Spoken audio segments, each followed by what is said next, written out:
আসসালামু আলাইকুম রহমতুল্লাহি ওবরকাতুহু। সম্মানিত দর্শক, সারা বাংলাদেশে সংস্কার নিয়ে নানা রকম কথাবার্তা হচ্ছে। সরকারের পক্ষ থেকে যে রাজনৈতিক সংস্কারের কথা বলা হচ্ছে, কিংবা প্রশাসনিক সংস্কার, সাংবিধানিক সংস্কার এবং আরও অনেক কিছু। এবং এগুলো নিয়ে ঠাট্টা হচ্ছে, মশকরা হচ্ছে, ট্রল হচ্ছে এবং এত বেশি আলোচনা হচ্ছে, আলোচনার করার ক্ষেত্রে দেখা যাচ্ছে যে মানুষের বিরক্তি তৈরি হয়ে গেছে। সংস্কার নাম শুনলেই এখন মানুষ গালাগাল করছে। এটার অনেকগুলো কারণ রয়েছে।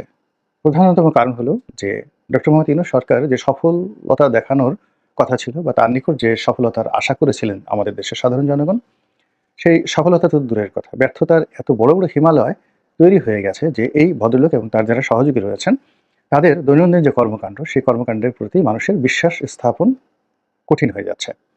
এখন যেখানে আপনার প্রতি আমার সাধারণ বিশ্বাস নেই, অর্থাৎ আপনার যে দৈনন্দিন কর্মকাণ্ড, আপনি যা কিছু করছেন, সেখানে আপনার খাওয়া-দাওয়া, গোসল, ঘুম, পায়খানা, প্রস্রাব থেকে শুরু করে অন্য যে সকল সামাজিক, রাজনৈতিক কর্মকাণ্ড রয়েছে, দৈনন্দিন ডে টু ডে ওয়ার্ক, আমার যদি বিশ্বাস হয় যে এই লোকটি এই কাজগুলো ঠিকমতো করতে পারছে না, তার সমস্যা হচ্ছে, এই লোকের কোষ্ঠকাঠিন্য আছে, এই লোকের পেট খারাপ আছে, এই লোকের সর্দি আছে, তারপর এই লোক ভালো করে রান্না করতে পারে না, এই লোক ঠিকমতো খাবার দিতে পারে না, এই লোক ঠিকমতো অফিস যেতে পারে না, ঠিকমতো কলম দিয়ে সিগনেচার করতে পারে না, যা বলি তা শুনে না, আকাশের দিকে তাকিয়ে থাকে, আবার যা শুনে তা বোঝে না, যা বোঝে তা করে না, যা করে তা ঠিকমতো আউটপুট দিতে পারে না। তো এরকম যদি আপনার কারো প্রতি বিশ্বাস শুরু হয় বা আপনি প্রমাণ পান যে এই লোকটি এরকমই, আর সে আপনাকে বড় স্বপ্ন দেখালো যে তোমাকে একটা জান্নাত দিয়ে দেবো, তারপরে তোমাকে এরকম একটা, যাকে বলা হয়, জায়গাতে আমি নিয়ে যাব, সেই নিয়ে যাব যেটা একেবারে পরিস্থান বা জিনের দেশ হবে, যেখানে তুমি যা চাইবে তাই পাবে। তো আপনি তাকিয়ে দেখলেন যে লোকের একটি সাইকেল আছে, সাইকেলের টায়ার আছে তো পাম্প নেই, পাম্প আছে তো চেন জং ধরা ইত্যাদি অনেক কিছু। আপনি কোনো অবস্থাতেই এই কথায় বিশ্বাস করবেন না। তো আমি এটা রূপক করতে বললাম এই কথাগুলো। কিন্তু বাস্তবতা হলো যে ডক্টর মোহাম্মদ ইউনূস এবং তার যারা সহযোগী রয়েছেন, তাদের কতগুলো দৈনন্দিন কর্মকাণ্ড রয়েছে। সেই কর্মকাণ্ডের মধ্যে প্রধানতম কর্মকাণ্ড হলো যে দেশের আইন শৃঙ্খলা ঠিক করা, তারপর জনমনে বিশ্বাস এবং আস্থা অর্জন করা এবং জনগণকে আশ্বস্ত করা যে তারা নিরাপদে আছে, সুখে আছে, শান্তিতে আছে। এবং সর্বোপরি আরেকটি বিষয় খুবই গুরুত্বপূর্ণ যে পতিত স্বৈরাচার বলে যাকে গালি দেওয়া হচ্ছে, শেখ হাসিনা অর্থাৎ আওয়ামী লীগ সরকার, তাদের তুলনায় বর্তমান যারা আছেন তারা অনেক, অনেক গুণে ভালো করছেন। তো সেই ভালো করার কোনো ধারের কাছে আমরা যেতে পারছি না। সবগুলো ক্ষেত্রেই শুধু হতাশা, হতাশা, হতাশা। আর এর ফলে কি হচ্ছে? হতাশা থেকে মানুষের ভয় তৈরি হচ্ছে। কি হবে আগামীতে? ব্যবসা-বাণিজ্যের কি হবে? চাকরি-বাকরির কি হবে? বদলি তদবিরের কি হবে? কন্ট্রাক্টরের কি হবে? দেশের অবস্থা কি হবে? মন্ত্রী এমপি আদৌ হওয়া হবে তো? কোন দল ক্ষমতায় আসবে? আদৌ নির্বাচন হবে কিনা? এই সকল নানা রকম সমস্যা, ঝুঁকি, ঝামেলা একেবারে বাংলাদেশের মানুষের মাথার উপর বিরাট বোঝা হয়ে দেখা দিয়েছে। তো এই সকল যে কথাবার্তা, তার সঙ্গে যদি আপনি সংস্কার শব্দটি আবার জুড়ে দেন, সঙ্গতির কারণে যেকোনো মানুষ এটার উপর আস্থা রাখতে পারে না। কিন্তু তারপরেও সংস্কার যে হচ্ছে না তা নয়। সংস্কার হচ্ছে, সংস্কার হতে হবে এবং যে যার মতো করে সংস্কার করার চেষ্টা করছে। যেমন দেখলাম জামায়াত ইসলামী অনেক বিষয়ে সংস্কার করেছে। তারা আধুনিক রাজনীতি করার চেষ্টা করেছে। আবার তাদেরকে অনুসরণ করে, অনুকরণ করে বিএনপি অনেক কাজ করেছে বা শুরু করেছে। যেমন জামাত সারা বাংলাদেশে ছুটোছুটি করছে, সম্মেলন করছে, ওয়াজ মাহফিল করছে। তারপরে তাদের ওয়াজ মাহফিলের আগে তারা বিভিন্ন রকম আনুষ্ঠানিকতা করছে এবং মানুষের সাথে একটা আ সম্পর্ক স্থাপন করার চেষ্টা করছে। হাদিয়া আদায় করছে। যেমন ধরুন, এক জায়গাতে বড় একটা ওয়াজ হচ্ছে। এখন সবাই গেল। বিনামূল্যের জিনিসের কোনো দাম থাকে না। এজন্য তারা কি করে? সেই চাদর পেতে দেয়, বালতি পাতে, বাক্স পাতে, মানুষের দ্বারে, দ্বারে যায়, স্লিপ দেয় এবং ওয়াজের জন্য তারা হাদিয়া গ্রহণ করে। এটার দুটো সুবিধা। ১ম সুবিধা হলো যে অর্থনৈতিক চাপটা কেন্দ্রীয় জামাতের উপর পড়ে না, স্থানীয়ভাবে সেটা সংগ্রহ করা হয়। আর দ্বিতীয় যে ঘটনাটি ঘটে, যারা টাকা দেয় তারা ওই টাকার মায়ায় হলেও ওয়াজ শুনতে আসে এবং তাদের একটা মমত্ববোধ কাজ করে এই সংগঠনটির প্রতি।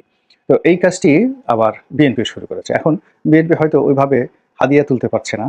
আ তারাও বিভিন্ন অনুষ্ঠান যখন হচ্ছে যেখানে, তারা যে টুকটাক পাবলিকের কাছ থেকে টাকা পয়সা নিচ্ছে না, এটাও কিন্তু বলা যাচ্ছে না। নেতা যাবেন, তো সেই নেতার অনুষ্ঠান উপলক্ষে কর্মীরা মানুষের কাছ থেকে বা দলীয় লোকজনের কাছ থেকে তারা চাঁদা সংগ্রহ করছেন। এর বাইরে যে সকল চাঁদাবাজ সন্ত্রাস, আমি ওগুলোর কথা কিন্তু বলছি না। ওগুলো বিএনপির যারা খারাপ লোক তারা কাজ করছে। কিন্তু বিএনপির যারা ভালো লোক, যেমন ধরুন ঢাকা থেকে মির্জা ফখরুল সাহেব একটা জায়গাতে যাবেন, একটা বড় সভামঞ্চ হবে, একটা অনুষ্ঠান হবে, ২০-২৫ হাজার লোক আসবে। এটার যে ব্যয়, সে ব্যয়ের একটা অংশ জনগণের কাছ থেকে কিন্তু বিএনপি এই জামাতের স্টাইলে তোলার চেষ্টা করছে এবং এটা নিয়ে বাহাস হচ্ছে।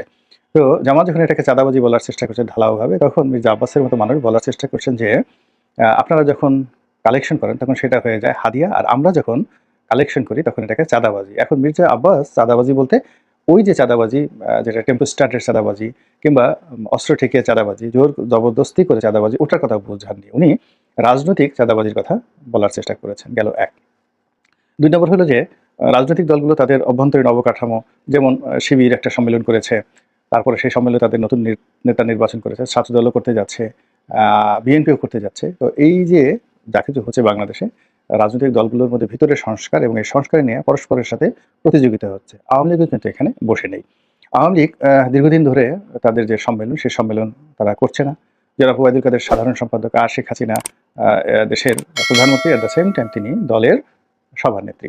তো এটি মানুষের কাছে সহনীয় হয়ে গেছে।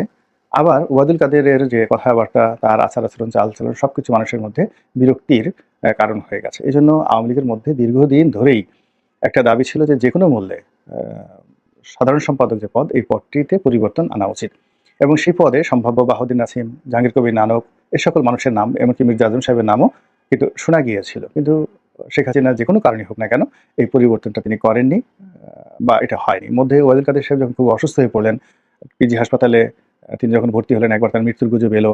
তারপর তিনি সিঙ্গাপুরে দীর্ঘদিন চিকিৎসা নিলেন। সেখানেও রটে গেল যে তিনি আর নেই। তিনি ইন্না লিল্লাহ একেবারে ইন্তেকাল করেছেন। তো পরে দেখা গেল যে তিনি শুধু ফিরেন নাই, ফেরার পরে তার অনেক শক্তি হয়েছে, কণ্ঠে লালিত্য বেড়েছে, চেহারা শুরুতে তার একটা যাকে বলা হয় যৌবন চলে এসেছে এবং তিনি সিঙ্গাপুর থেকে এসে সুস্থ হয়ে আরও বেশি শক্তিমত্তা নিয়ে আওয়ামী লীগকে সেভ করার চেষ্টা করলেন আর বিএনপি জামাতকে ঠাট্টা মশকরা করা শুরু করলেন। যাই হোক, এখন আওয়ামী লীগের এই দুঃসময়। এই দুঃসময়ে আওয়ামী লীগের পুনর্গঠন কিংবা আওয়ামী লীগের সংস্কার নিয়ে ব্যাপক আলাপ আলোচনা হচ্ছে। আমরা বাংলাদেশে যারা আছি তারা যে যার মতো করে আমরা এটা কল্পনা করার চেষ্টা করছি। সেই কল্পনার সঙ্গে দলের কোনো রকম হাইকমান্ডের, এখন যাদের হাতে দলের কমান্ড রয়েছে তাদের কোনো গ্রিন সিগন্যাল নেই এবং যাদের সম্পর্কে আলোচনা করা হচ্ছে তারা কেউ দলের গুড বুকে আছেন আমার এটা জানা নেই। যেমন ধরুন আব্দুল হামিদ সাহেবের কথা বলা হচ্ছে, সেলিনা হায়াৎ আইভীর কথা বলা হচ্ছে। অর্থাৎ প্রথমে যে গুজবটি এলো সেই গুজবের কেন্দ্রবিন্দু নেতা ছিলেন আব্দুল হামিদ, অর্থাৎ সাবেক রাষ্ট্রপতি আব্দুল হামিদ।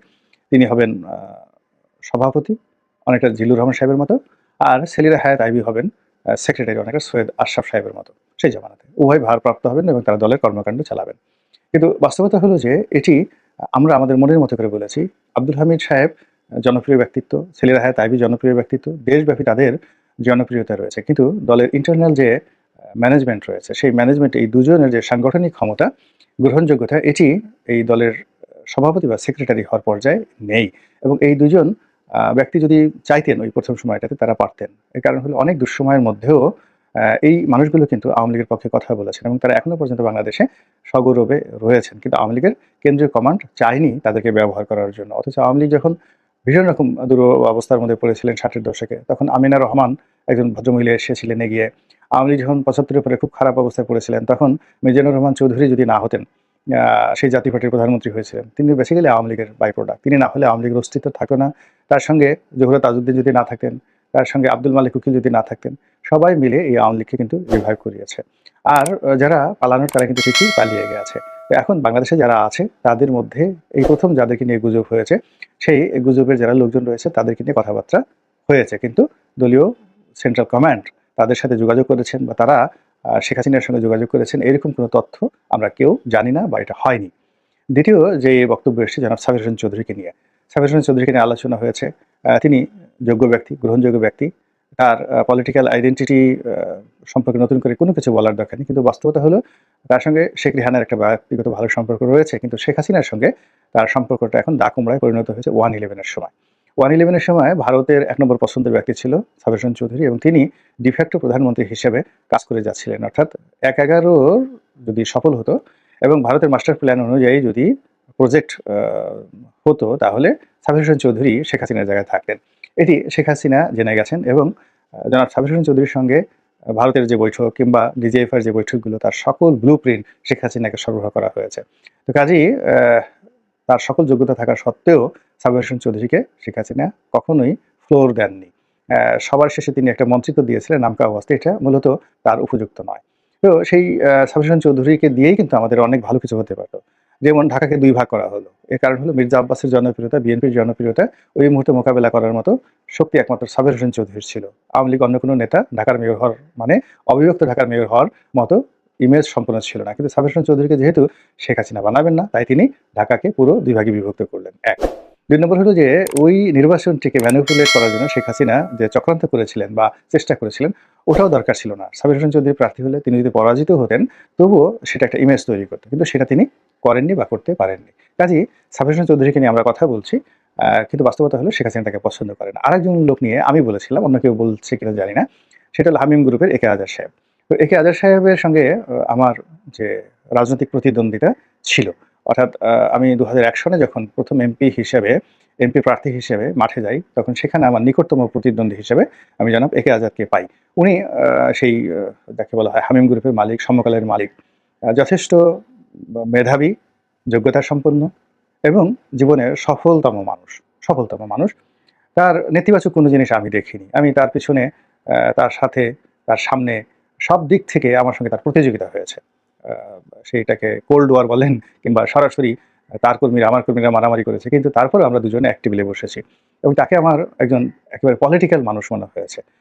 সবকিছুর ঊর্ধ্বে তার ভদ্রতা, সবকিছুর ঊর্ধ্বে তার যাকে বলা হয় বিনয় এবং অত পেঁয়াজ-গোছ বুঝে না, স্ট্রেইট ফরওয়ার্ড প্রকৃতির একজন মানুষ।